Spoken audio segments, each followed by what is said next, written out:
At the end of the day, it seems like they're trying to be done with public housing.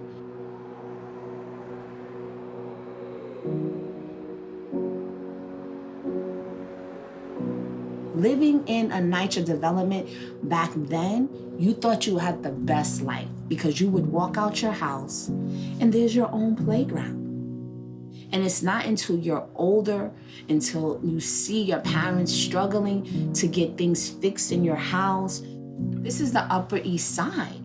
2 avenues over, 3 avenues over, that's big money. But here in this NYCHA development, you know, you have people just getting by. We have public housing that's been neglected for the last 30 years by our federal government. As a result, we have lead paint, mold, and infestation really impacting the environment that our kids are growing up in. Right now in my apartment, my first son's bedroom is so warm, and that's the son that has asthma. It's so hard as a parent to sleep at night when you're worried that this heat that NYCHA pumps through your house and you have utterly no control over may suffocate your child throughout the night. Public housing, low-income housing is for the working class. We are the people that make the world work. When the coronavirus hit, who are the people that continue to work? New York City remains the national epicenter of the pandemic, and this is overwhelming the city's hospitals and first responders. These are jobs that can't be done from home, and with an ongoing unemployment crisis crippling our country, many workers have no option other than to show up. We had no water for about a week into the pandemic. Our residents are essential workers. People's lives were on the line.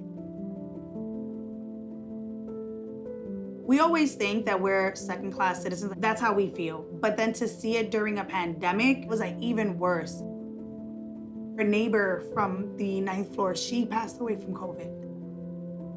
When you have residents that contract COVID or that pass away from COVID when you know that could have been prevented, we died 2 times higher than any other New Yorker. And that is telling of the response from public housing.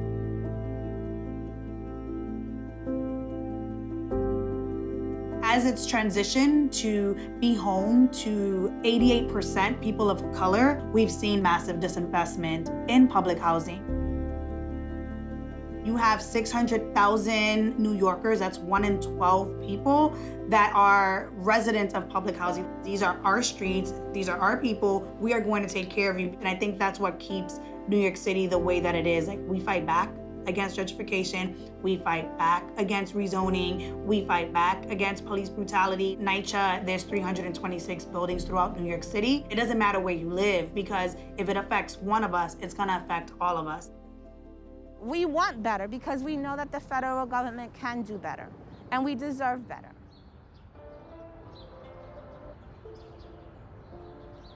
Let's imagine what public housing can look like under a Green New Deal. A Green New Deal for public housing would allow people to live with dignity and respect, to know that our federal government cares about their well-being and their health. A Green New Deal is our 21st century industrial revolution. So we need to put people back to work. And the best jobs are jobs that produce net zero carbon emissions. In the process of decarbonizing the public housing stock, we are going to put hundreds of thousands of people to work in good paying jobs and giving that preference to public housing residents. Repairs and updating all of our infrastructure, guaranteeing jobs for people who live in public housing.